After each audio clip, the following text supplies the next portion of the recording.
Welcome back to our channel dear student. मैं देवेंद्र आपका channel the online बस्ता में स्वागत करता हूं। स्टूडेंट, आज के वीडियो में हम जवाहर नवोदय का पेपर सॉल्व करेंगे।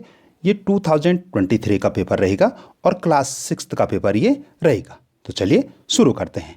और शुरू करने से पहले कुछ जो सामान्य निर्देश हैं उनको भी हम पढ़ लेते हैं। इसमें जो समय रहेगा स्टूडेंट, ये 2 घंटे का रहेगा और 15 मिनट आपको पढ़ने के लिए भी मिलेंगे। जो दिव्यांग विद्यार्थी होंगे उनके लिए 40 मिनट का अतिरिक्त समय मिलेगा, यानी उनका जो टोटल समय रहेगा 2 घंटे 40 मिनट रहेगा। इसमें जो अधिकतम मार्क्स होंगे वो 100 मार्क्स होंगे और जो क्वेश्चन मिलेंगे आपको वो 80 क्वेश्चन मिलेंगे।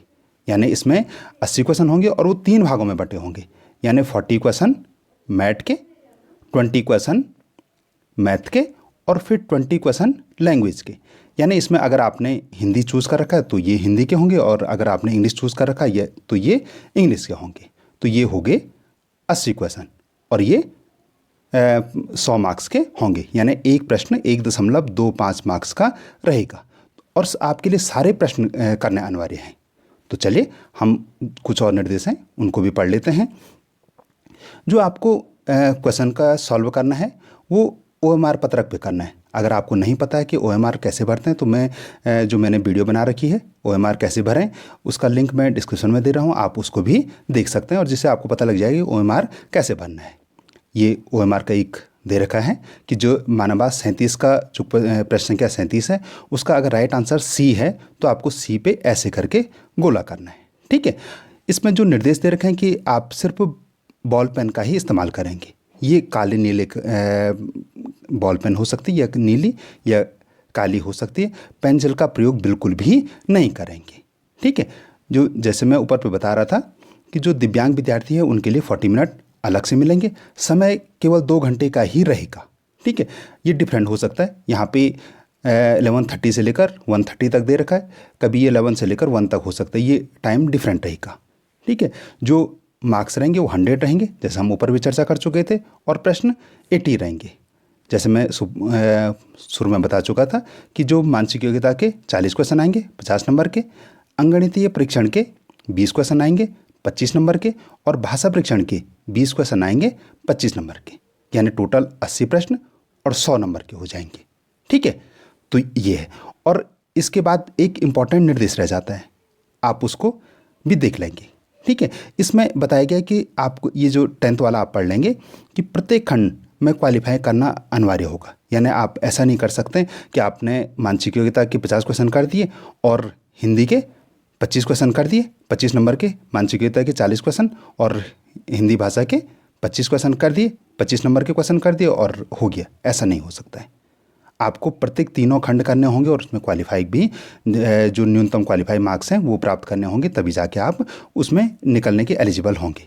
ठीक है, जो रफ काम करना है जैसे गणित में जो रफ कार्य है तो उसके लिए अलग से दे रखा है, लास्ट पेज दे रखा है, आप वहाँ ये कर सकते हैं। ठीक है, तो ये जो सामान्य निर्देश थे ये आपको अवश्य पढ़ लेने हैं। इसके लिए आपको निर्देश पढ़ने के लिए आपको 15 मिनट मिलते हैं, निर्देश आपको अवश्य पढ़ लेने।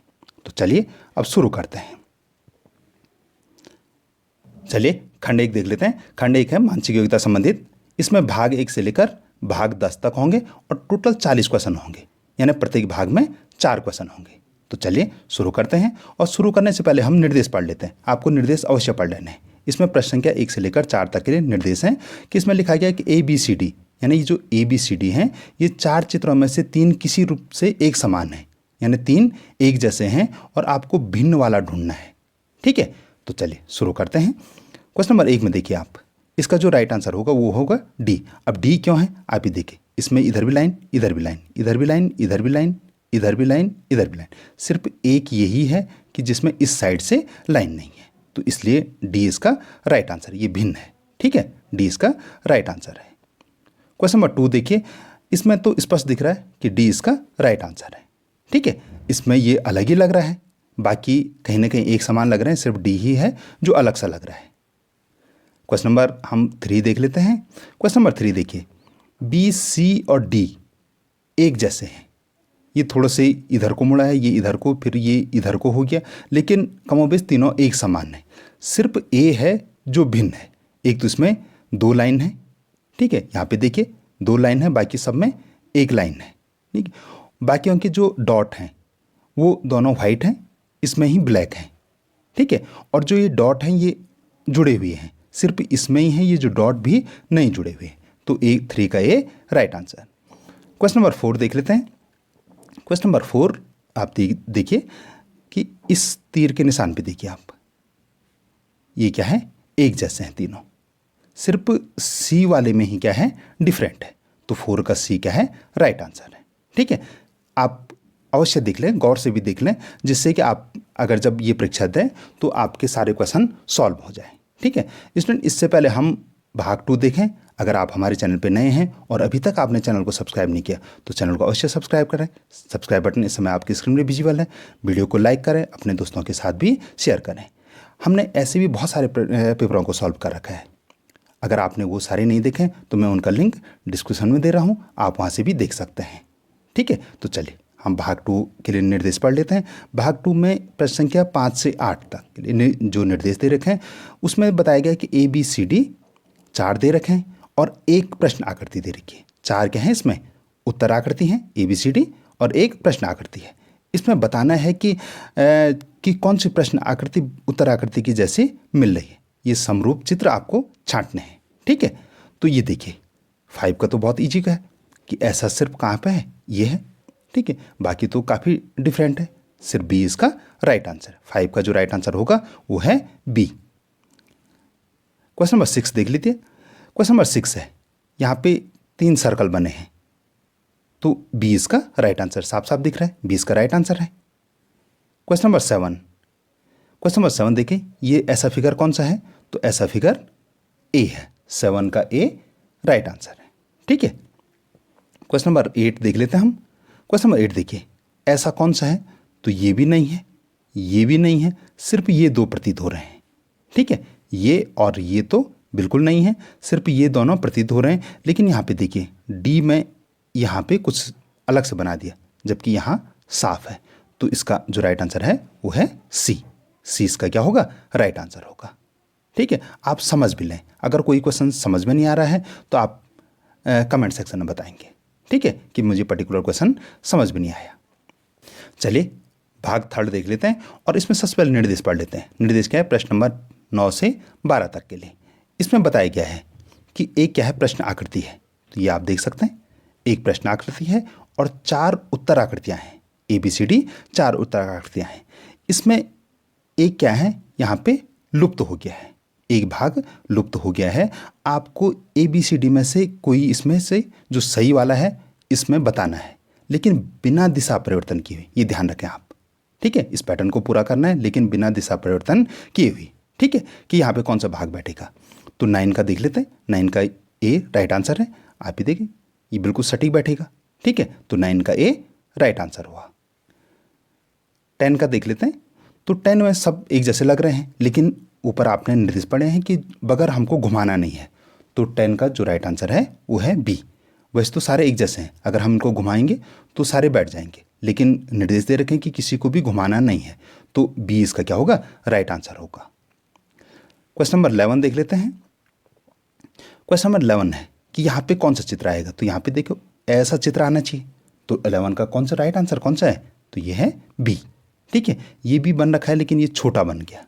ठीक है, तो बी इसका क्या होगा, राइट आंसर होगा। 12 में देखिए यहाँ पे एक धन का चिन्ह, यहाँ पे 2, यहाँ पे 3, तो यहाँ पे क्या आएंगे, 4 आएंगे।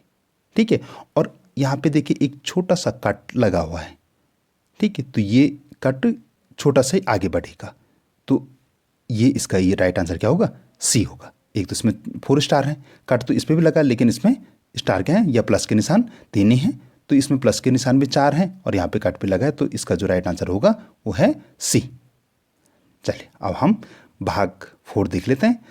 भाग 4 में दे रखा है कि ये जो श्रृंखला दे रखी है, इसमें देखिए प्रश्न संख्या 13 से 16 तक के लिए निर्देश हैं कि इसमें 3 प्रश्न चित्र दर्शाए गए हैं, यानी 1, 2, 3 दिखाए गए हैं और चौथा खाली छोड़ा गया है। आपको इस चौथा पे बताने कि कौन सा आएगा, जो उत्तर आकृतियों में से आपको बताने कि कौन सा यहाँ पे फिट बैठेगा इनमें। ठीक है, तो आपको जरा ये ध्यान से देखने, बहुत इजी प्रश्न होते हैं लेकिन आपको प्रैक्टिस करते रहनी है इनकी।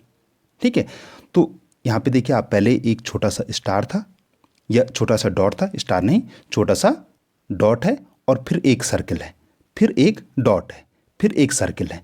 तो निश्चित इसके बाद क्या होगा, एक डॉट आना चाहिए।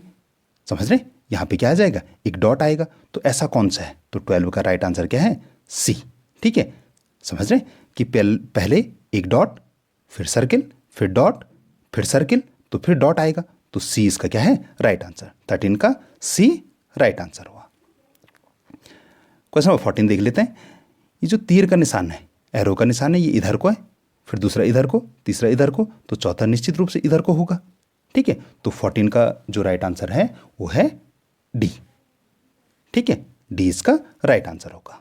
क्वेश्चन नंबर 15 देखिए, ये सीढ़ी जैसी बन रखी है, एक सीढ़ी एक डॉट, फिर दो सीढ़ी दो डॉट, यहाँ पे तीन सीढ़ी तीन डॉट, तो यहाँ पे क्या होगा, चार सीढ़ी होगी और चार डॉट होंगे। तो 15 का जो राइट आंसर है वो है बी।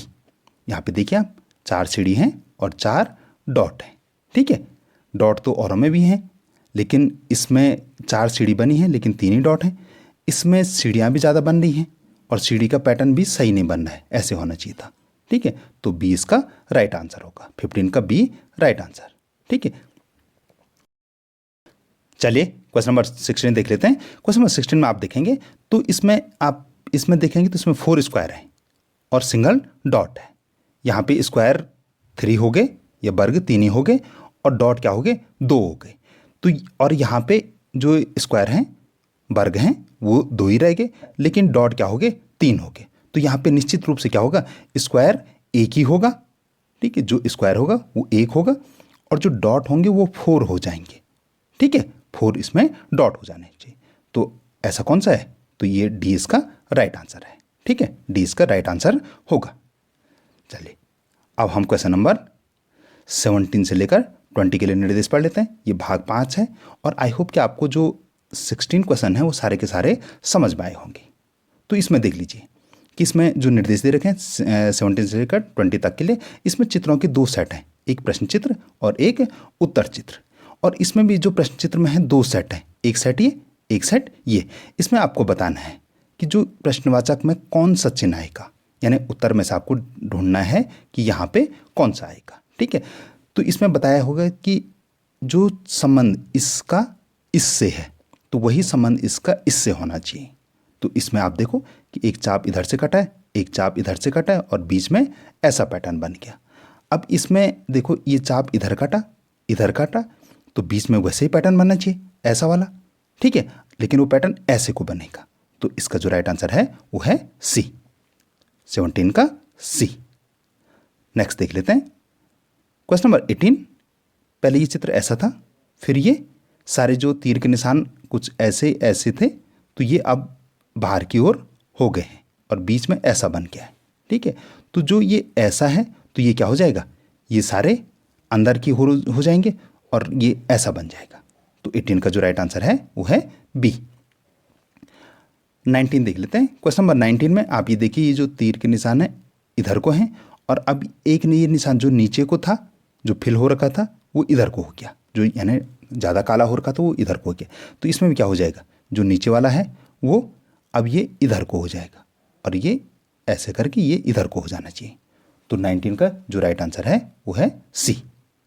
समझ गए होंगे आप।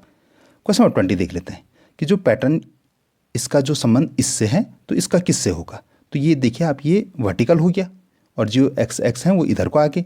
तो इसमें भी जो ये प्लस के निशान हैं, ये जो 2 लाइन के बाद प्लस के निशान हैं वो क्या हो जाएंगे, इधर को आ जाएंगे। तो 20 का जो राइट आंसर है वो है ए। ये तो नज़दीकी था, तो इसका जो राइट आंसर होगा ए और 19 का राइट आंसर सी। चलिए आई होप कि आपने पूरे जो 20 क्वेश्चन हैं वो समझ लिए हैं। स्टूडेंट, आपने पूरे 20 क्वेश्चन समझ लिए और अभी भी आपने हमारे चैनल को सब्सक्राइब नहीं किया तो चैनल को अवश्य सब्सक्राइब करें, वीडियो को लाइक करें, अपने दोस्तों के साथ भी शेयर करें। चलिए क्वेश्चन नंबर हम 21 से लेकर 24 के लिए निर्देश पढ़ लेते हैं। इसमें क्या बताया गया है कि प्रश्न चित्र में, जो ये प्रश्न चित्र है इसमें ज्यामितीय चित्र दे रखे हैं, यानी वो त्रिभुज हो सकता है, वर्ग हो सकता है या वृत्त हो सकता है और एक भाग इसमें खाली छूट रखा है। तो आपको इसमें बताना है कि कौन सा भाग इनमें से ABCD में से कौन से भाग को यहाँ पे लेंगे कि जिससे ये पूर्ण ज्यामितीय चित्र बन जाएगा, चाहे वो वर्ग बने, वृत्त बने या त्रिभुज बने। ठीक है, तो 21 का हम देख लेते हैं कि इसमें कौन सा आएगा। ये बड़ा हो जाएगा, ये तो बिल्कुल नहीं आएगा, ये भी नहीं आएगा, तो बी इसका राइट आंसर है। तो 21 का जो राइट आंसर होगा वो है बी। 22 में इसमें वृत्त बनना है, तो 22 का जो राइट आंसर है वो है बी। अगर इस पार्ट को यहाँ पे बैठाएंगे तो बिल्कुल सटीक बैठेगा। ठीक है, क्वेश्चन नंबर हम 23 देख लेते हैं।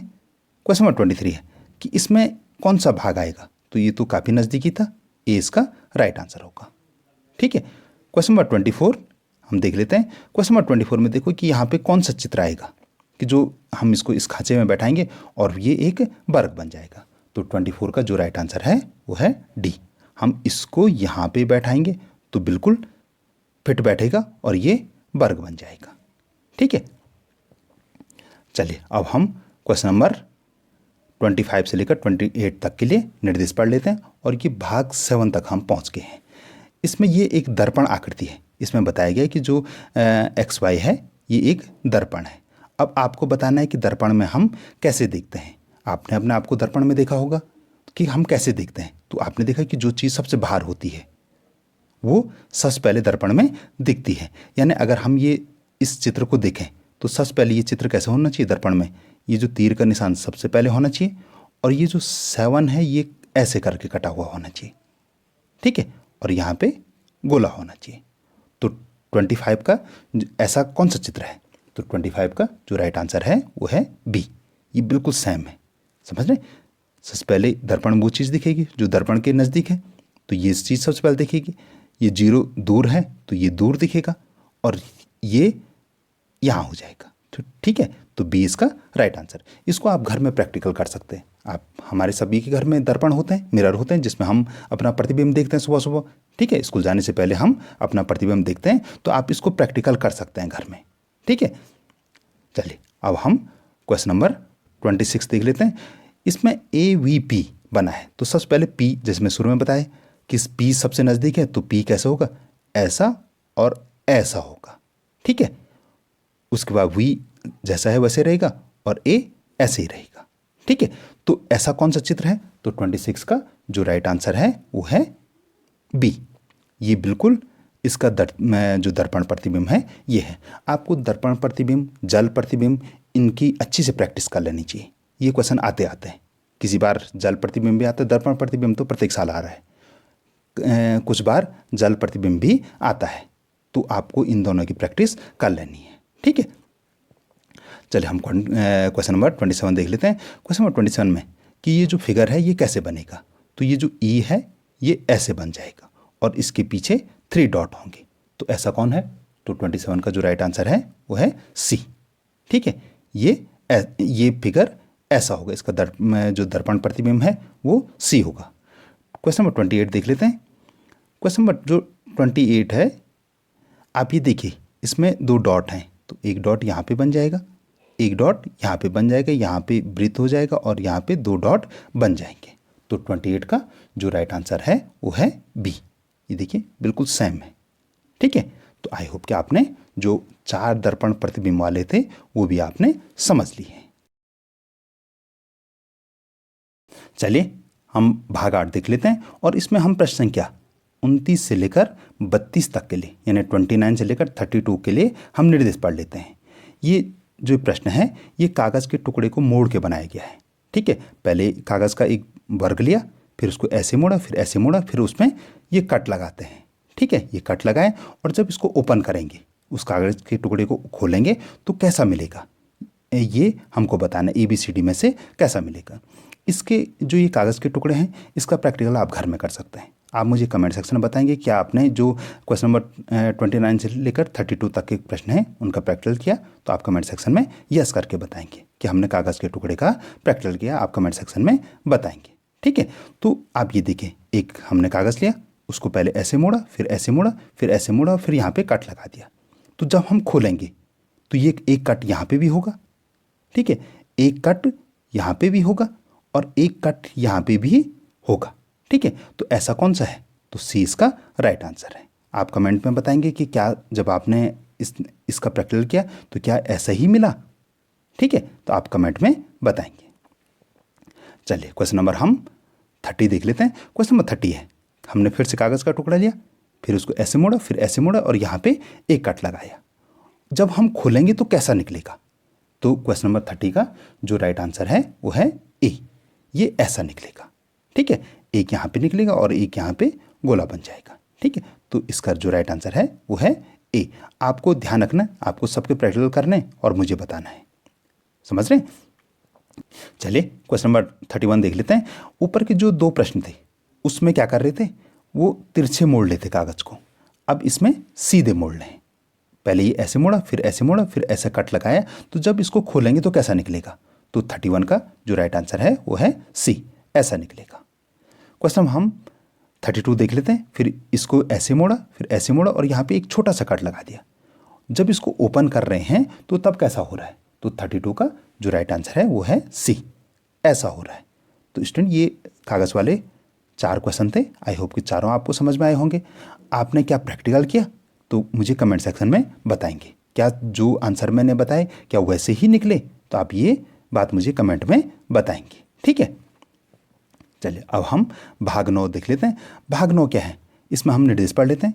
36 से लेकर 33 से लेकर 36 के लिए हम निर्देश पढ़ लेते हैं।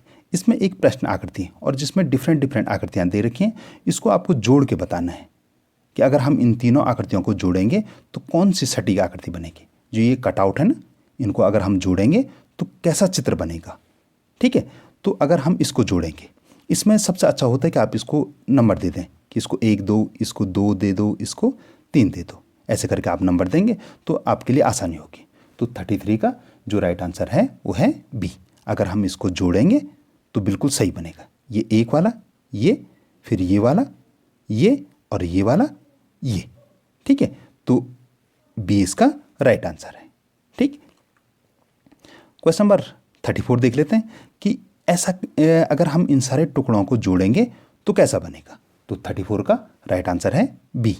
अब ये देखो, ये वाला जो पीस है वो ये है, ठीक है। और ये वाला पीस ये है, ये वाला जो पीस है वो ये है और ये जो छोटा वाला त्रिभुज है वो ये है, ठीक है। तो आई होप कि आपने समझ लिया होगा, ठीक है। क्वेश्चन नंबर हम 35 देख लेते हैं। इसमें काफ़ी टुकड़े दे रखे हैं तो इनको पहले आप यहीं पे फिट कर लो। जो ये टुकड़ा है वो यहाँ पे आएगा, ठीक है। जो ये टुकड़ा है उसको यहाँ पे ले जाएंगे, ये टुकड़े को यहाँ पे ले जाएंगे और इसको ऊपर से फिट कर देंगे और फिर इसको रोटेट कर दे रहे हैं। तो ये ए इसका राइट आंसर हो रहा है, ठीक है। ए इसका राइट आंसर। ये जो ये वाला टुकड़ा है वो ये वाला है और ये वाला टुकड़ा ये वाला है, ठीक है। ये वाला और ये वाला जो टुकड़ा ये बाहर से रख दिया है। तो ए इसका क्या है? राइट आंसर है। क्वेश्चन नंबर हम 36 देख लेते हैं। इसमें भी काफ़ी पीसेस दे रखे हैं। तो 36 का जो राइट आंसर वो है बी वाला। अब ये देखो, ये जो बीच का बड़ा वाला है वो ये है, समझ रहे? और ये जो त्रिभुज है वो ये है, ये जो वर्ग है वो ये है और ये जो छोटा वाला त्रिभुज ये है। तो ये इसका राइट आंसर हो गया, ठीक है। चलिए अब हम इसका भाग 10 देखते हैं। और ये जो मैट का है ये मानसिक योग्यता का ये अंतिम भाग है।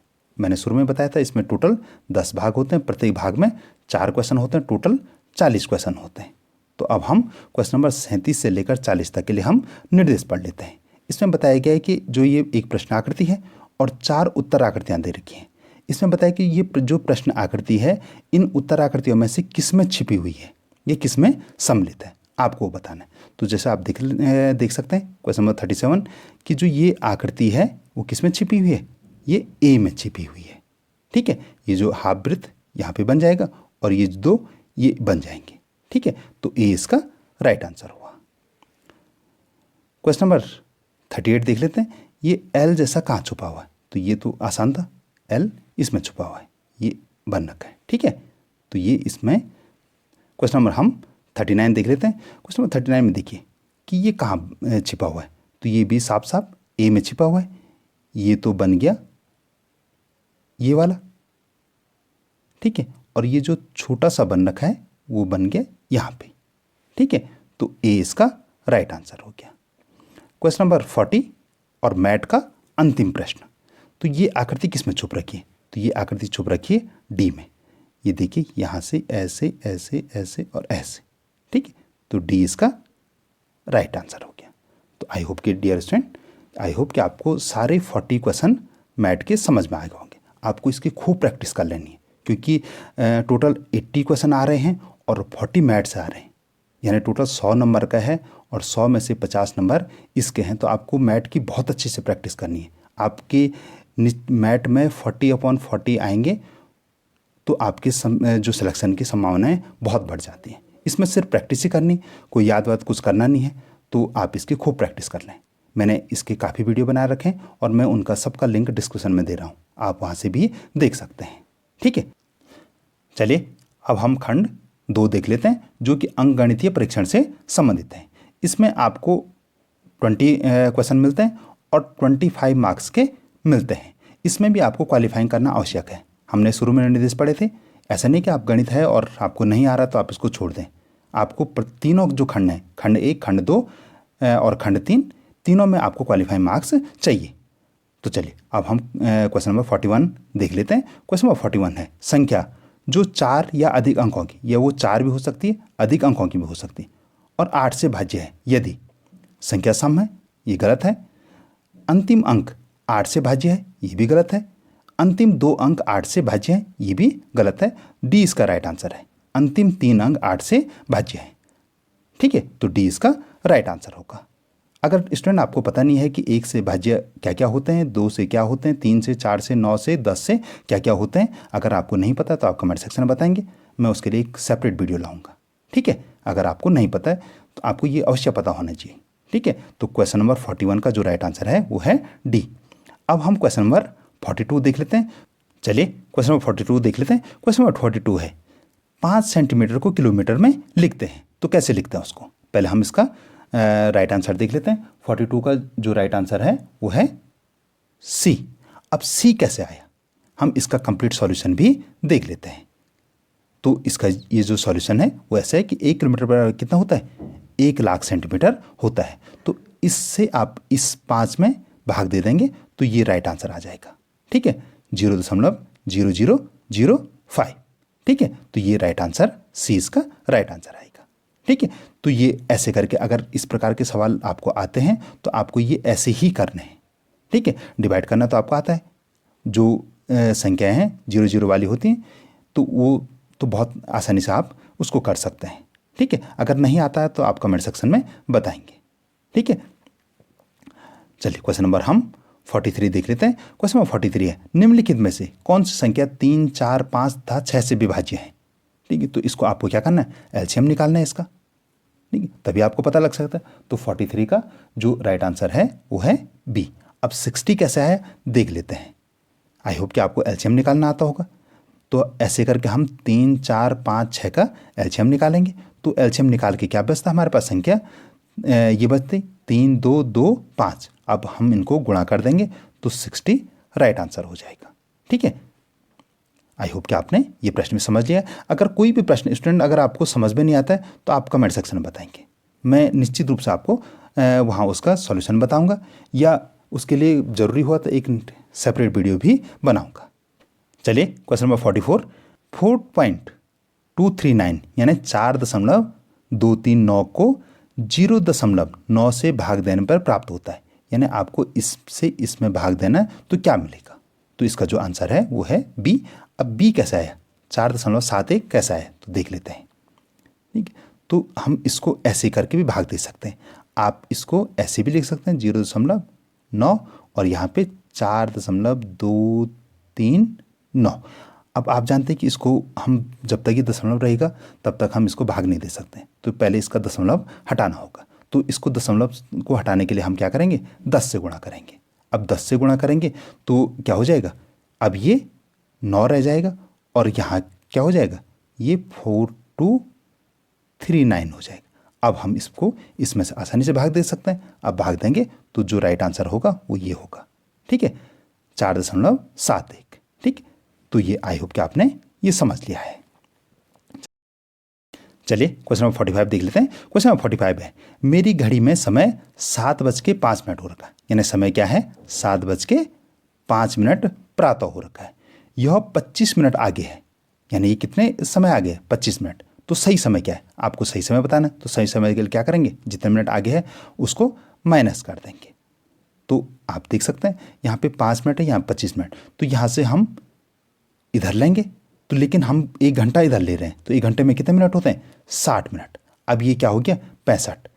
65 में से हम 25 घटाएंगे तो कितना हो जाएगा? 5 में से 5 गया 0 और 6 में से 2 गया 4।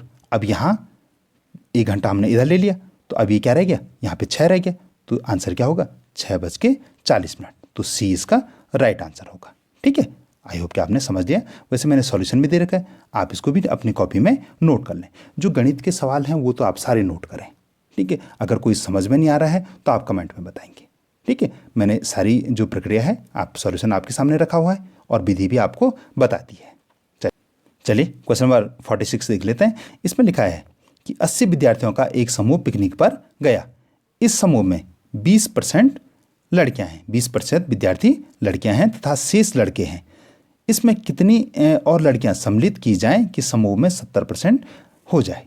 मैंने स्टूडेंट इसका मैंने आंसर किया था, लेकिन इसका कोई भी सटीक आंसर नहीं आ रहा है। अगर आपने इस वर्ष ये पेपर दे रखा है और आप पेपर को सॉल्व करने के लिए देख रहे हैं, अपने पेपरों को मिला के देख रहे हैं, तो आपको इसमें 1.25 अंक बोनस मिलेंगे। ठीक है, तो इसलिए मैंने इसका कोई भी सॉल्यूशन नहीं दे रखा है।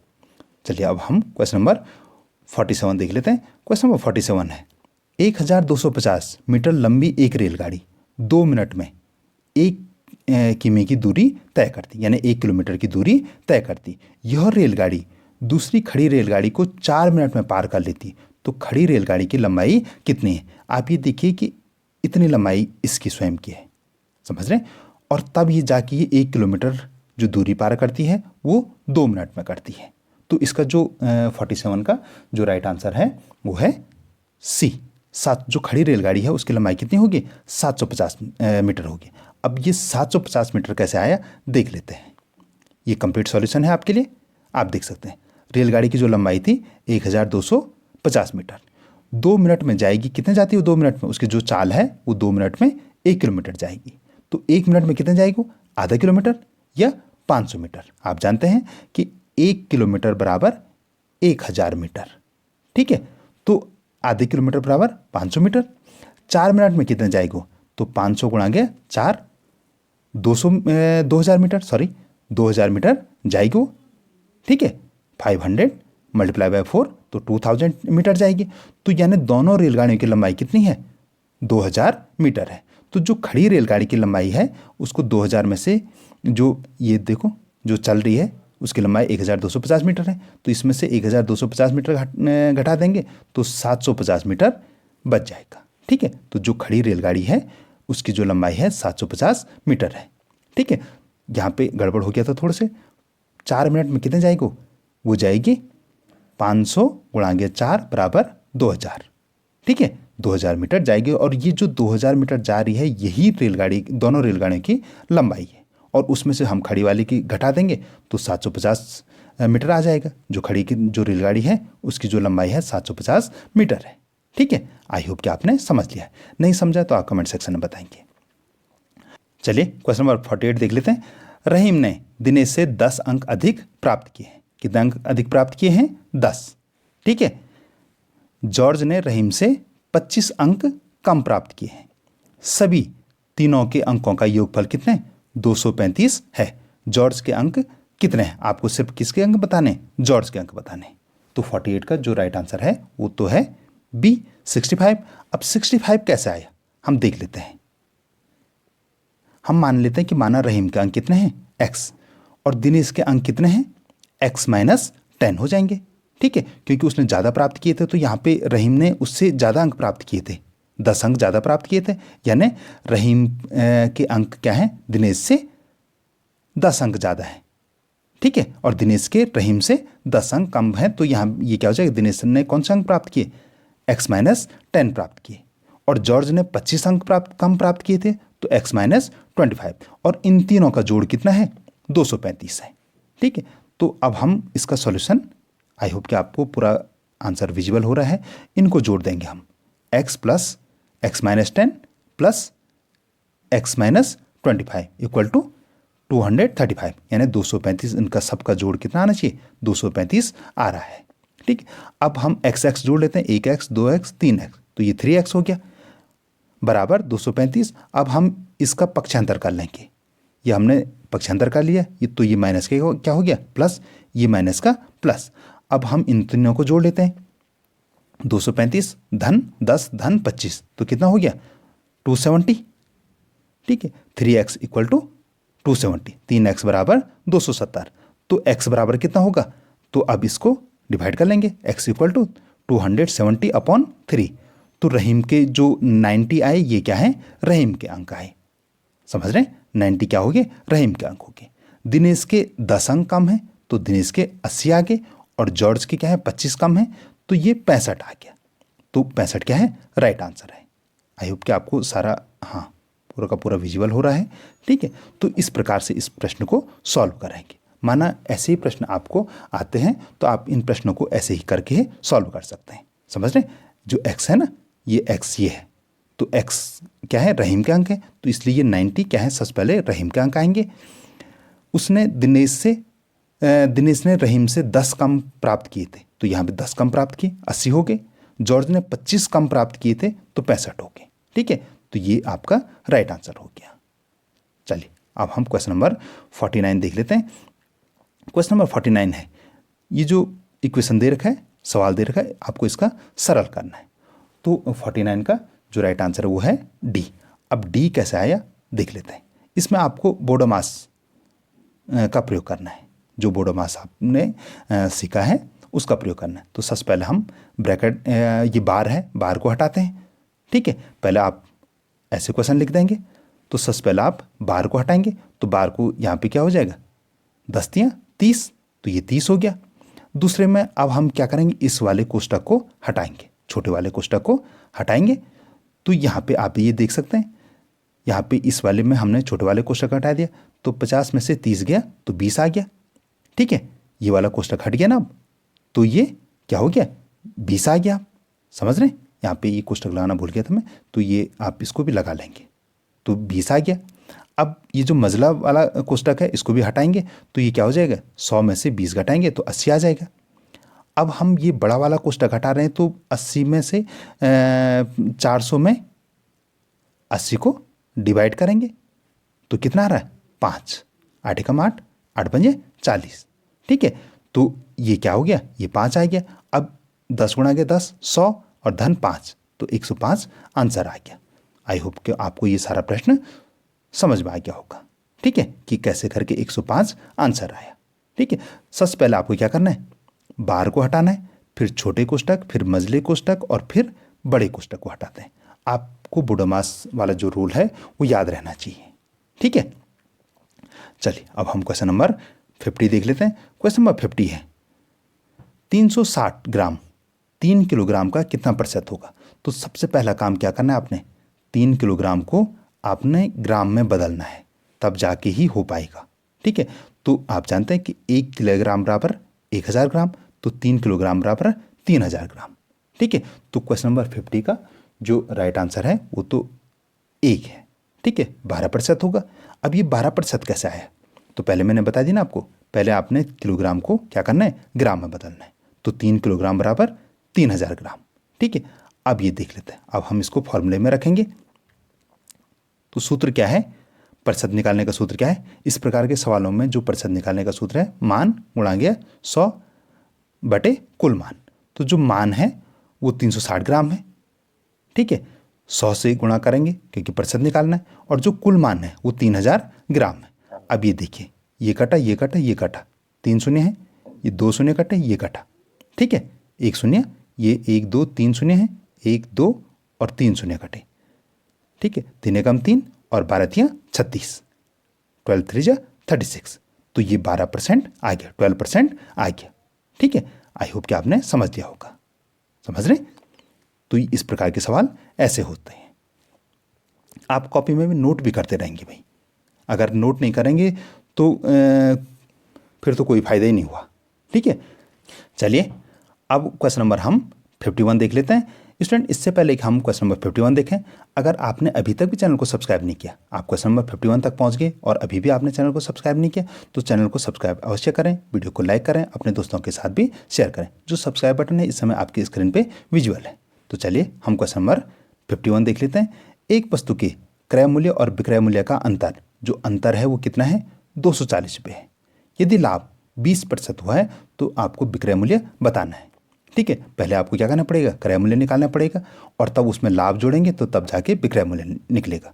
तो 51 का पहले मैं आपको राइट आंसर बता देता हूँ। तो 51 का जो राइट आंसर है वो है बी, 1440 रुपये। अब 1440 कैसे आया, चलिए देख लेते हैं। मैंने आपके लिए सॉल्यूशन बनाया है, आप इसको अपनी कॉपी में भी नोट कर लेंगे, सिर्फ दिखेंगे ही नहीं भाई, कॉपी में भी नोट करेंगे तभी जाके आपको फ़ायदा होगा। गणित के सवाल अवश्य नोट कर लेने चाहिए। सबसे पहले आप लिखें कि मानव वस्तु का मूल्य क्या है, 100 रुपये, जो अंतर है 240 रुपये है और लाभ कितना है, 20% है। तो जो आप सूत्र में रखेंगे, तो सूत्र क्या है, क्रय मूल्य बराबर अंतर गुणा गया 100 बटे क्रय मूल्य, ठीक है, बराबर 20। अब इसमें सूत्र में लिखेंगे जो अंतर है वो 240, जो लाभ है वो यहाँ पे लिख देंगे, और चूंकि ये 100 फॉर्मूला है तो यहाँ पे ये 100 लिख देंगे और बटे क्रय मूल्य, चूँकि क्रय मूल्य दिया ही नहीं है। अब आपने सारा फॉर्मूले में रखा, उसके बाद आप ये जो क्रय मूल्य इसको इधर लिखेंगे, 240 गुणांगे 100 बटे 20। अब इसको काटेंगे, ये काटा, 2 एकम 2, 12 दूना 24 और 12 गुणांगे 100 बराबर 1200। तो ये क्या है, क्या आपका क्रय मूल्य आ गया है। अब जो लाभ था या जो अंतर था वो 240 रुपये का था, तो इसमें 1200, 1200 धन 240 जोड़ेंगे तो 1440 आंसर आ जाएगा। ठीक है, आई होप कि आपने समझ लिया है। ठीक है, आप इतना सारा नोट भी करेंगे, अपनी कॉपी में नोट भी करेंगे, जो आपकी जेके की कॉपी है या मैथ्स के सॉल्व की कॉपी है उसमें आप नोट भी करेंगे। अगर आप नोट कर रहे हैं तो आप मुझे कमेंट सेक्शन में बताएंगे कि यस मैं नोट कर रहा हूँ। ठीक है, चलिए अब हम क्वेश्चन नंबर 52 देख लेते हैं। क्वेश्चन नंबर 52 है, एक पानी की टंकी की लंबाई, चौड़ाई, ऊंचाई क्रम संख्या 11 मीटर, 10 मीटर और 9 मीटर है। वह टंकी पानी से 6 मीटर की ऊंचाई तक भरी है, यानी टोटल ऊंचाई उसकी कितनी है, 9 मीटर है, लेकिन भरी कितनी है, वो सिर्फ 6 मीटर तक ही भरी हुई है। तो पानी की जो टंकी का कितना भाग खाली है, आपको खाली भाग बताना है, भरा भाग नहीं बताना। ध्यान रखें, आपको जो क्या बताना है, खाली भाग बताना है। तो पहले मैं इसका 52 का आपको राइट आंसर बता देता हूँ। तो 52 का जो राइट आंसर है वो है बी, 1/3। यानी आपको क्या करना है, इसमें भिन्न में भी बताने हैं, सारे आंसर भिन्न में दे रखे हैं, तो इसका जो राइट आंसर है बी। अब 1/3 कैसा है, चलिए देख लेते हैं। आपके लिए सॉल्यूशन बना रखा है, आप इसको कॉपी में भी नोट करेंगे, सिर्फ देखेंगे नहीं। लंबाई कितनी है, 11 मीटर, टंकी की लंबाई 11 मीटर, चौड़ाई 10 मीटर और ऊंचाई 9 मीटर। तो ये इसकी लंबाई आप ऐसा ही चित्र बना सकते हैं, जो लंबाई है वो 11 मीटर, चौड़ाई 10 मीटर और ऊंचाई 9 मीटर, और जो भरी है वो कहाँ तक भरी है, 6 मीटर तक भरी रखी है। ठीक है, ये ध्यान रखें। तो हम इसका आयतन निकालेंगे। आयतन का जो सूत्र है, लंबाई गुणांगे चौड़ाई गुणांगे ऊंचाई। तो टंकी का आयतन क्या हो गया, 11 गुणांगे 10 गुणांगे 9, यानी 990 मीटर का क्यूब, यानी या इसको आप हिंदी में कहेंगे तो घन मीटर कह सकते हैं। ठीक है, 990 घन मीटर हो गया। पानी का आयतन कितना है, चूंकि क्वेश्चन में बताया था कि वो सिर्फ 6 मीटर तक ही भरी है, तो इसको भी आप गुणा करेंगे, 11 गुणांगे 10, क्योंकि ये दोनों तो समान है, सिर्फ यहीं पे वो 6 था, तो इसका आ जाएगा 660 घन मीटर या मीटर क्यूब।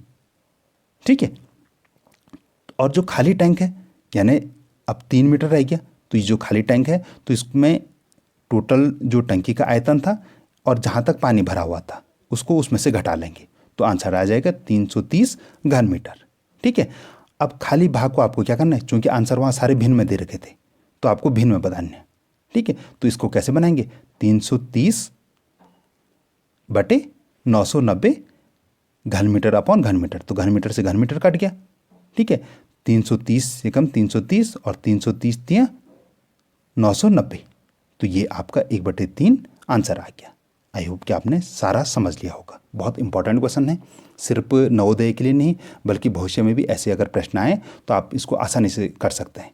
अगर आपने समझ लिया है तो आप कमेंट सेक्शन में बताएंगे। ठीक है, क्वेश्चन नंबर 52 लिखेंगे, क्यों 52 लिखेंगे और यस लिखेंगे।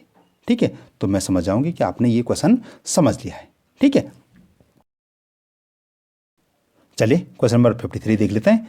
एक हॉल के फर्श जिसकी विमाएँ 12 मीटर और 10 मीटर है, यानी जो ये फर्श है इसकी क्या है, बीमाएँ 12 मीटर और 10 मीटर है। ठीक है, किस में है, मीटर में है। आप ये ध्यान अवश्य रखें, मीटर में को पूरी तरह से ढकने के लिए बीमाएँ 10 सेंटीमीटर, यहाँ पे क्या दे रखा है, सेंटीमीटर दे रखा है। 10 सेंटीमीटर गुणा के 8 सेंटीमीटर की कितनी आयताकार टाइलें लगी, यानी आपको इसमें टाइल लगानी है। ठीक है, तो कितनी टाइलें लगेंगी इसमें, ठीक है, आपको ये बताना है। तो इसका 53 का पहले मैं आपको राइट आंसर बता देता हूँ। राइट आंसर इसका क्या है, बी। ये है 15,000 टाइलें लगेंगी। कैसे लगेंगी, तो सबसे पहले आपको क्या करना है, जो ये मीटर है इसको सेंटीमीटर में बदलना है। तो मैंने इसका पूरा सॉल्यूशन दे रखा है, आप इसको अपनी कॉपी में भी नोट करें, मैं समझा भी देता हूँ, आप नोट भी करेंगे। 1 मीटर बराबर होता है 100 सेंटीमीटर, तो 12 मीटर बराबर हो जाएगा 1200 सेंटीमीटर, और 10 मीटर बराबर क्या हो जाएगा, यहाँ पे एक शून्य कम हो गया, तो 1000 सेंटीमीटर। ठीक है, यानी 10 को 100 से गुणा करेंगे तो 1000 सेंटीमीटर हो जाएगा। ठीक है, फर्श का क्षेत्रफल, सबसे पहले हम फर्श का क्षेत्रफल निकालेंगे, तो फर्श का क्षेत्रफल क्या हो जाए, लंबाई गुणा के चौड़ाई। अब ये सेंटीमीटर हो गया, तो 1200 गुणा गया 1000। टाइल का क्षेत्रफल हो जाएगा 10 गुणा गया 8।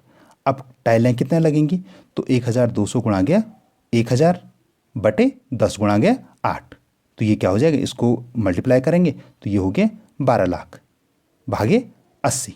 अब इसको इससे काटेंगे तो टोटल कितना हो जाएगा, ये 15,000 आंसर आ जाएगा।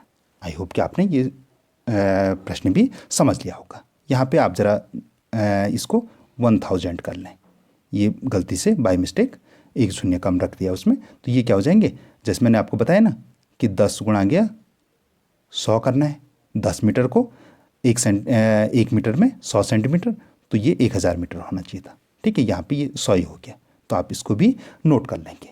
ये पूरा प्रश्न आप अपनी कॉपी में नोट कर लेंगे, समझ में तो आपको आ गया होगा। चलिए क्वेश्चन नंबर 54 देख लेते हैं। यदि एक विक्रेता एक कुर्सी को 15% के लाभ के स्थान पे 8% लाभ पे बेचता है तो उसे 56 रुपये कम मिलते हैं, तो कुर्सी का क्रय मूल्य है। तो कुर्सी आपको क्या करना है, कुर्सी का क्रय मूल्य निकालना है। ठीक है, अगर जो अंतर अगर वो कम पे बेच रहा है तो उसको 56 रुपये कम मिल रहे हैं, यानी जो 7% कम पे बेच रहा है तो उस 7% का मूल्य क्या है, 56 रुपीज़ है। तो इसका आंसर क्या होगा, तो 54 का जो क्रय मूल्य निकलेगा, कुर्सी का क्रय मूल्य निकलेगा, तो इसका जो राइट आंसर है वो है बी। अब बी कैसे निकला ये देख लेते हैं हम। ये मैंने आपको कंप्लीट सॉल्यूशन दे रखा है। स्टूडेंट, अगर बाय द वे आपको कोई आंसर समझ में नहीं आता है तो आप उस प्रश्न को 2 या 3 बार देख सकते हैं। ठीक है, और फिर भी आपको वो समझ में नहीं आता है तो आप उसको कमेंट सेक्शन में बताएंगे। तो इसमें देख लेते हैं 54 में, माना कुर्सी का क्रय मूल्य 100 रुपये दिया है, 15% माइनस 8%, यानी पहले वो 15% पे बेच रहा था और अब उसने बाद में 8% पे बेचा, तो इसका जो अंतर है वो कितना है, 56 रुपये है। यानी जो इसमें से 15 में से 8 घटाएंगे तो 7% बराबर 56 रुपये, तो 1% बराबर कितना होगा, हम इसको डिवाइड कर देंगे। ठीक है, 56 में 7 का भाग दे देंगे तो कितना निकलेगा, 7 एकम 7 और 7 8 56, 7 8 जा 56, तो यहाँ पे ये 8 रुपये निकल गया। ठीक है, तो कुर्सी का मूल्य कितना है, यहाँ पे हमने इसको 100 से 8 से गुणा कर देंगे तो 800, या इसको आपको थोड़ा शॉर्टकट तरीके से करना है तो आप ऐसे भी कर सकते हैं। आप फिर ये जो 2 लाइन है इसको लिखने की आपको आवश्यकता नहीं होगी, तो तब भी आपका आंसर 800 रुपये आ जाएगा। ठीक है, तो आई होप आपने क्वेश्चन नंबर 54 भी समझ लिया है। चलिए क्वेश्चन नंबर हम 55 देख लेते हैं। ये भी फिर से रेलगाड़ी वाला है। एक मालगाड़ी जिसकी लंबाई 1 किलोमीटर है, कितनी लंबाई है, 1 किलोमीटर है, 45 किलोमीटर पर घंटा की चाल से चल रही है और उसकी जो स्पीड है वो 45 किलोमीटर पर घंटे के हिसाब से है। इस मालगाड़ी को 2 किलोमीटर यानी 2 किमी लंबी सुरंग से निकलने में समय लगेगा, यानी 2 किलोमीटर चलने में कितना समय उसको लगेगा। समझ रहे हैं आप, रेलगाड़ी की लंबाई भी ध्यान में रखिए। 1 किलोमीटर की तो लंबी रेलगाड़ी है, जो मालगाड़ी है उसकी लंबाई 1 किलोमीटर है और 2 किलोमीटर सुरंग, यानी उसको टोटल दूरी तय करनी है 3 किलोमीटर। ठीक है, तो 55 का जो राइट आंसर है वो है डी, 4 मिनट में। अब कैसे ये देख लेते हैं हम। रेलगाड़ी की जो लंबाई है वो 1 किलोमीटर, सुरंग की लंबाई 2 किलोमीटर, टोटल जो दूरी तय करेगी वो करेगी 3 किलोमीटर की। रेलगाड़ी की जो चाल है वो 45 किलोमीटर पर घंटा है। सुरंग पार करने में समय लगेगा तो क्या हो जाएगा, 3/45। समझ रहे? 3 किलोमीटर पार करना है और 45 मिनट उसकी चाल है, तो कितना लगेगा? 1/15 घंटा। अब चूंकि वहाँ तो मिनट में दे रखा है, तो अब हम मिनट में बदलने के लिए क्या करेंगे? इसको 60 से गुणा कर देंगे, तो टोटल आंसर आएगा 4 मिनट। ठीक है, तो ये आप इसको भी नोट कर लेंगे। चलिए अब हम क्वेश्चन नंबर 56 देख लेते हैं। क्वेश्चन नंबर 56 काफ़ी आसान प्रश्न है। 5555 को लिखा जाता है, यानी 5555 कैसे लिखते हैं? तो डी इसका राइट आंसर है। ठीक है, क्वेश्चन नंबर 57, सभी अंकों 9704 का प्रयोग कर 4 अंकीय बड़ी से बड़ी संख्या बनाइए। तो इसकी जो 9704 ये क्या होगी? बड़ी से बड़ी संख्या होगी। एक बार मैं साफ कर लेता हूँ। 9704 ये क्या होगी? बड़ी से बड़ी संख्या होगी। और इन्हीं अंकों का प्रयोग करके आपको छोटी से छोटी संख्या बनाना है। अब आप 0 आगे नहीं रख देंगे, 0 आगे रखेंगे तो ये 4 अंकों की नहीं बनेगी फिर। समझ रहे हैं? अगर आप 0 4 7 9 कर रहे हैं तो ये 3 अंकों की संख्या बनी, यहाँ पे गलती नहीं करनी। ठीक है, तो इसकी जो संख्या बनेगी वो कैसे बनेगी? ये बनेगी 4, उसके बाद 0 7 और 9। अब इसमें से इसको घटा देंगे तो अंतर पता लग जाएगा। ठीक है, आप इसको अपनी कॉपी में भी नोट कर सकते हैं। मैं आपको राइट आंसर बता देता हूँ। 57 का राइट आंसर है डी। ठीक है, यदि भी मैंने इसके लिए सॉल्यूशन ही बना रखा है, आप उसको भी देख सकते हैं। समझ रहे हैं? जैसे मैंने बताई दिया आपको कि 4 अंकों की जो बड़ी से बड़ी संख्या ये बनेगी और 4 अंकों की जो छोटी से छोटी संख्या ये बनेगी, और फिर उनका अंतर ये आएगा। समझ रहे हैं? 0 पहले नहीं रखना है, 0 आप पहले रखेंगे। 0 4 7 9 करेंगे तो ये 0 अगर किसी संख्या के शुरू में होता तो उसका कोई मान नहीं होता है। अब ये 3 ही अंकों की संख्या हो गई। ठीक है, हम इसको 479 ही पढ़ेंगे, 4000 नहीं पढ़ेंगे। समझ रहे हैं? अगर आपको 4 अंकों की बनानी है तो 4 को पहले रखना होगा। ठीक है, तो ये आपने क्वेश्चन नंबर 57 भी समझ लिया है।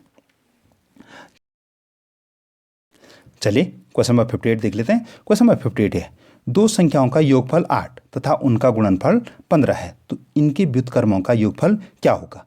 अब ये देखें, पहले हम ट्रिक्स देख लेते हैं, कंप्लीट सॉल्यूशन फिर देखेंगे। तो 2 संख्याओं का योगफल 8 है, तो यानी वो संख्या हो सकती 5 + 3 = 8, और उसका गुणनफल 15 है, तो यानी 5 × 3 = 15। तो ये क्या हो जाएगा? आंसर 8/15। तो ये तो ट्रिक्स है, ए इसका राइट आंसर है। अब चूंकि इस समय आप सॉल्व कर रहे हैं तो आपको पूरी विधि पता होनी चाहिए। तो चलिए देखते हैं इसका कंप्लीट सॉल्यूशन देखते हैं। आई होप कि आपको पूरा आंसर विजिबल हो रहा है। तो माना 2 संख्या है, ए और बी है। अब क्या दे रखा है प्रश्न में? 2 संख्याओं का योगफल 8 है, यानी ए धन बी, यानी ए + बी का = 8। ठीक है, ए धन बी = 8, और इनका गुणनफल क्या है? 15 दे रखा है, तो यानी ए × बी = 15, ए × बी = 15। ठीक है, अब व्युत्क्रम कैसे निकालेंगे? ए का जो व्युत्क्रम होगा 1/, यानी 1/a, यानी 1/a, और बी का वैसे ही 1/b। अब इनका योग करेंगे हम, तो इनका योग करेंगे तो इसका आंसर ऐसा आएगा, और फिर इनका मान रखेंगे हम। इसका यहाँ पे है ना, ये 8 आया, तो इसका 8 हो जाएगा, और इसका मान क्या है? 15 है, तो यहाँ पे 15 आ जाएगा। तो इस प्रकार से ये क्वेश्चन क्या हो गया? आप ये इसकी पूरी विधि हुई। तो ये आप कंप्लीट सॉल्यूशन अपनी कॉपी में नोट कर लेंगे। ठीक है, समझ में नहीं आएगा तो आप कमेंट सेक्शन में बताएंगे। चलिए क्वेश्चन नंबर 59 देख लेते हैं। यहाँ पे आपको इक्वेशन दे रखे हैं, ये दे रखे हैं, इनका आपको क्या करना है? महत्तम समावर्तन निकालना है। तो पहले हम इसका आंसर देख लेते हैं। तो 59 का जो राइट आंसर है वो है डी। अब ये डी कैसे आया, इसका हम सॉल्यूशन देख लेते हैं। ठीक है, ये इसका सॉल्यूशन है। आप इनको ऐसे लिख लेंगे, फिर इसमें कॉमन लेंगे। कॉमन में क्या लेते हैं? जैसे 13 कहीं नहीं है तो हम 13 को नहीं लेंगे। 7 इसमें है लेकिन इसमें नहीं है, तो इसको भी नहीं लेंगे। अब 2 3 5 तीनों में है, तो इसमें हम सबसे छोटी वाली संख्या लेंगे। इसमें सबसे छोटी क्या है? 5, तो हमने 5 ले लिया। इसमें इसकी 3 घात, इसमें 2 घात, इसमें 4 घात। ठीक है, इसमें वर्ग है, इसमें क्यूब है, तो इसमें पावर 4 है, तो हम इसको ले लेंगे। ठीक है, हमने ये ले लिया। इसमें भी हम सबसे छोटे क्या है? स्क्वायर है, तो हम स्क्वायर ले लेंगे। तो ये इसका राइट आंसर हो गया। ठीक है, तो 59 का राइट आंसर ये HCF ये निकल गया। आप इसको अपनी कॉपी में भी नोट कर लेंगे। चलिए क्वेश्चन नंबर हम 60 देख रहे हैं। क्वेश्चन नंबर 60 है, यदि 3 क्रमागत संख्याओं का योगफल 15 है तो बीच वाली संख्या का वर्ग होगा। यानी जो 3 संख्या है, कोई भी संख्या हो सकती, 1 2 3 का योगफल क्या होगा, 15 होगा। तो बीच वाली जो संख्या है उसका आपको वर्ग बताना है। तो 60 का जो राइट आंसर है वो है बी 25। अब 25 कैसे निकला, मैं आपको कंप्लीट सॉल्यूशन बता देता हूँ। यह माना 3 क्रमागत संख्याओं का x, एक संख्या तो x होगी और दूसरी संख्या होगी, चूंकि क्रमागत है तो x+1 और तीसरी संख्या होगी x+2। अब इनका योगफल करेंगे हम, x+1 + x+2 बराबर 15, 3x + 3 = 15, 3x बराबर हो जाएगा तो 15 में से हम 3 घटा देंगे तो 12 और x बराबर हो जाएगा 12/3 बराबर 4। यानी जो पहली संख्या है वो हो जाएगी 4, दूसरी संख्या हो जाएगी 5 और तीसरी संख्या हो जाएगी 6। अब हमको दूसरी संख्या का क्या करना है, वर्ग बताना है। तो बीच वाली संख्या का वर्ग क्या है, 5 का वर्ग 25। तो आई होप कि आपने ये प्रश्न भी समझ लिया। तो इस प्रकार से आपके जो गणित के जो 20 क्वेश्चन हैं वो कंप्लीट हो गए। ठीक है, आपके जो मैथ के हैं वो 40 क्वेश्चन और प्लस 20 क्वेश्चन इसके, यानी 60 क्वेश्चन आपके कंप्लीट हो गए। आई होप कि आपको 60 के 60 प्रश्न समझ में आ गए होंगे। आपने 60 प्रश्न समझ लिए हैं, आपको आ गए हैं और अभी भी आपने चैनल को सब्सक्राइब नहीं किया तो चैनल को आप अवश्य सब्सक्राइब करें, वीडियो को लाइक करें, अपने दोस्तों के साथ भी शेयर करेंगे। चलिए अब हम इसका खंड 3 देख लेते हैं, जो कि क्या है, भाषा परीक्षण से संबंधित है। चूँकि हमने हिंदी भाषा का लिया है, जल्दी हम इंग्लिश का भी करेंगे। ठीक है, हमने जो हिंदी भाषा परीक्षण का लिया है इसमें आपको 4 वो मिलते हैं, 4 अनुच्छेद मिलते हैं। आपको उनको अनुच्छेदों को अच्छे से पढ़ना है। पहले आप निर्देश पढ़ लें, मैंने पढ़ लिए हैं। 4 अनुच्छेद मिलते हैं, आपको उसमें जो क्वेश्चन बने हुए थे आपको उनको पढ़ना है, अनुच्छेद को पढ़ना है और फिर क्वेश्चन आंसर करना है। तो चलिए अब हम देख लेते हैं। पहला अनुच्छेद है, आपको पूरा अनुच्छेद पढ़ना है। समझ रहे हैं, एक ही तरह के काम करते करते हम कभी कभी उब जाते हैं, इससे हमारी कार्य क्षमता कम हो जाती है। इसलिए हमें मनोरंजन द्वारा स्वयं को तरोताज़ा करना चाहिए। इससे हम अपना काम उसी क्षमता और उत्साह से पुनः आरंभ कर सकते हैं। तनाव या चिंता हमारे स्वास्थ्य के शत्रु हैं। हंसना अवांछित तनाव या चिंता को दूर करने की सबसे अच्छी दवा है। हम अपने तनाव को कम करने के लिए पार्कों, संग्रहालयों, अभ्यारण्यों आदि में भी जा सकते हैं। शारीरिक व्यायाम करना उतना ही महत्वपूर्ण है जितना खेल खेलना। तो आप इस अनुच्छेद को बहुत अच्छे से पढ़ेंगे। अगर एक बार समझ में नहीं आ रहा, क्योंकि आप सॉल्व कर रहे हैं, तो आप 2 या 3 बार इसको पढ़ें, जिससे आप इसको अच्छे से समझें। उसके बाद जो प्रश्न आते हैं, जैसे क्वेश्चन नंबर 61 है कि हम ... तरह का काम करते करते उब जाते हैं। तो कैसे काम कर रहे हो उब जाते हैं हम? एक ही तरह का क्या हो जाएगा, समान। ठीक है, एक ही तरह को हम दूसरे पर्यायवाची क्या हो जाएगा इसका, समान। तो 61 का जो राइट आंसर है वो है सी। ठीक है, चलिए क्वेश्चन नंबर हम 62 देख लेते हैं। कुछ मनोरंजन करने के बाद हम अपना काम डैश कर सकते हैं। तो इसका आंसर क्या हो जाएगा, डी, पुनः आरंभ कर सकते हैं। ठीक है, कुछ समय मनोरंजन के बाद हम अपना काम पुनः आरंभ कर सकते हैं। क्योंकि अगर आपने जो अनुच्छेद बहुत अच्छे से पढ़ा है तो आपके लिए प्रश्न बहुत आसान हो जाते हैं।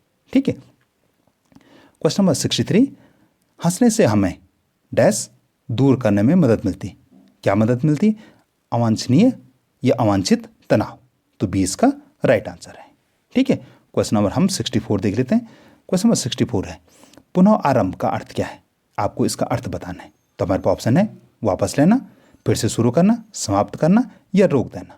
तो 64 का जो राइट आंसर है वो है बी, फिर से शुरू करना। ठीक है, क्वेश्चन नंबर 65, क्षमता का विलोम क्या है, आपको क्षमता का विलोम बताना है। तो क्षमता का विलोम क्या है, अक्षमता। सी इसका राइट आंसर हो गया। आई होप कि आपने पहले अनुच्छेद के सारे प्रश्न समझ लिए हैं। अब हम अनुच्छेद 2 पढ़ेंगे। इसमें है, आपको गौर से पढ़ लेना, ये किसी व्यक्ति का आकलन हम केवल उसकी बाहरी दिखावट से नहीं कर सकते हैं। बाहरी रंग रूप प्रायः धोखा देते हैं। एक बार देख लेने पर किसी व्यक्ति के सद्गुण या विशेषताएं जानना कठिन है। कभी कभी हम किसी व्यक्ति की ओर उसके बाहरी रंग रूप से आकर्षित हो जाते हैं, किंतु बाद में हम अनुभव करते हैं कि हम उसे गलत समझा। ठीक है, हमने उसे गलत समझा। बाहर से अनेक चीज़ें आकर्षक लगती हैं, परंतु प्राय चीज़ें वैसी नहीं होती जैसी दिखती हैं। हमें किसी व्यक्ति या चीज़ के वास्तविक स्वभाव को जानना चाहिए। आप इस अनुच्छेद को पढ़ेंगे, अब इसके क्वेश्चन आंसर करेंगे हम।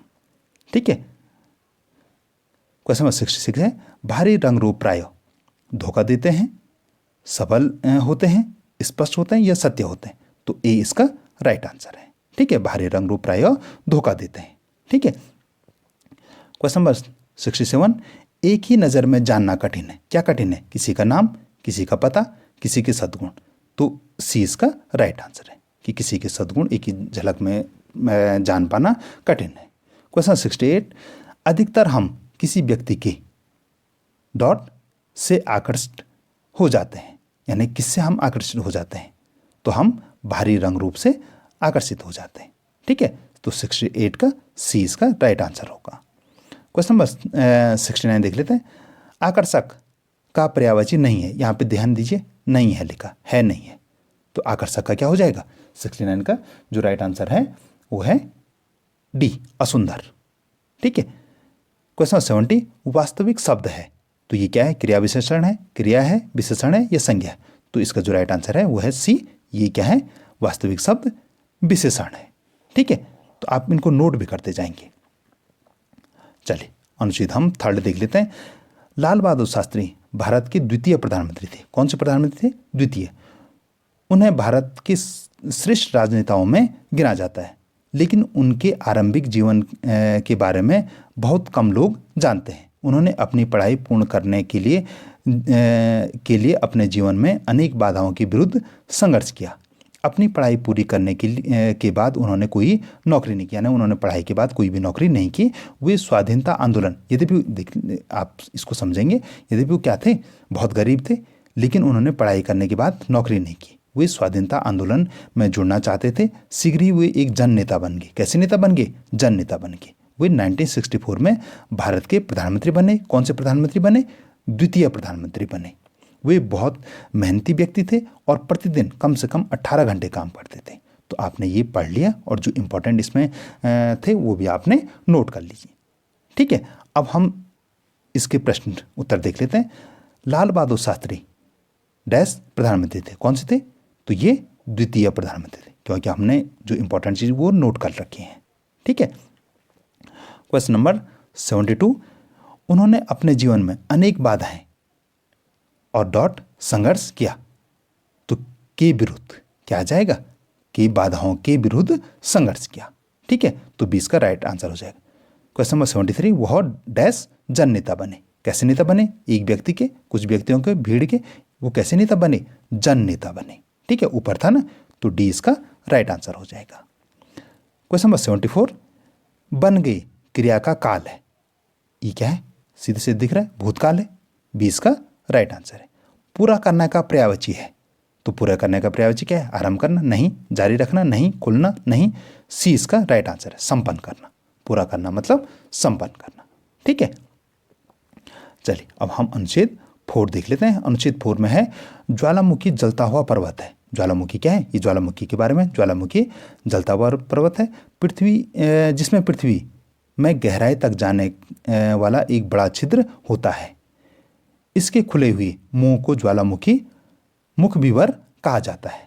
ठीक है, कैसा क्या कहते हैं उसको? मुखविवर कहा जाता है उसको। कभी कभी कोई ज्वालामुखी शताब्दियों तक शांत रहकर अचानक सक्रिय हो जाता है। कैसा हो जाता है? सक्रिय हो जाता है। ठीक है, हो सकता है, यहाँ पे हो सकता है लिखा है, सक्रिय हो सकता है। इसे ज्वालामुखी, जब वो सक्रिय हो जाता है तो उसको क्या कहते हैं? ज्वालामुखी का विस्फोट कहा जाता है। राख, धूल, गैस तथा भाप की बड़ी बादल बड़ी आवाज सहित ज्वालामुखी के मुखविवर से उठते हैं। कुछ समय बाद गर्म पिघलती हुई चट्टान, जिसे लावा कहा जाता है, पहाड़ से नीचे की ओर बहने लगती है। यानी नीचे की ओर बह रही, तो यानी वो किस रूप में है? द्रव रूप में है। यह अनेक दिनों या सप्ताह तक जारी रह सकता है। फिर ज्वालामुखी दोबारा सो जाता है या अनेक वर्षों तक सुषुप्तावस्था में रहता है। बहुत से ज्वालामुखी कहाँ होते हैं? समुद्र के निकट पाए जाते हैं, जो द्वीपों का निर्माण करते हैं।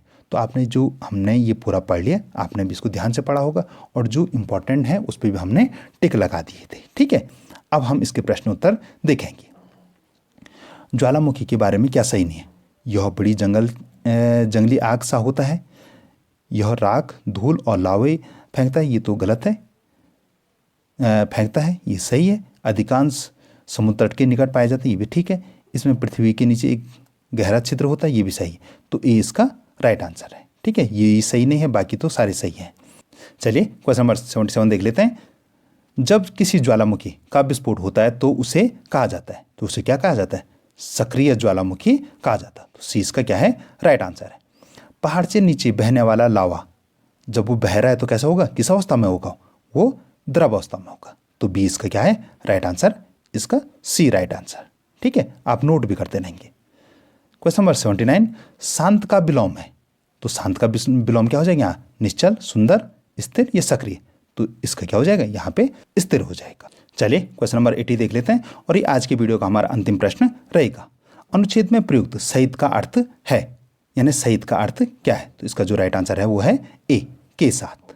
तो डियर स्टूडेंट, ये था हमारा आज का वीडियो। आई होप कि आपने पूरे 80 क्वेश्चन नोट कर लिए होंगे, सारे प्रश्न आपको समझ में भी आए होंगे। ठीक है, अगर कोई प्रश्न समझ में नहीं आया तो आप कमेंट सेक्शन में बताएंगे। आप क्वेश्चन नंबर 80 तक पहुंच गए, 80 क्वेश्चन आपने नोट भी कर लिए और अभी भी आपने हमारे चैनल को सब्सक्राइब नहीं किया तो चैनल को अवश्य सब्सक्राइब करें, वीडियो को लाइक करें, अपने दोस्तों के साथ भी शेयर करें, क्योंकि हम ऐसे महत्वपूर्ण वीडियो लाते रहते हैं। और आपने अन्य वीडियो के अगर जो अन्य पेपर सॉल्व हैं अगर आपने उनको नहीं देखा तो मैं उन सब का लिंक डिस्क्रिप्शन में दे रहा हूँ, आप वहाँ से भी देख सकते हैं। वो भी आपके जो नवोदय विद्यालय की परीक्षा के लिए बहुत इंपॉर्टेंट है। आप नवोदय विद्यालय में अवश्य सफल हों। मेरी आपको बहुत बहुत शुभकामनाएं। धन्यवाद।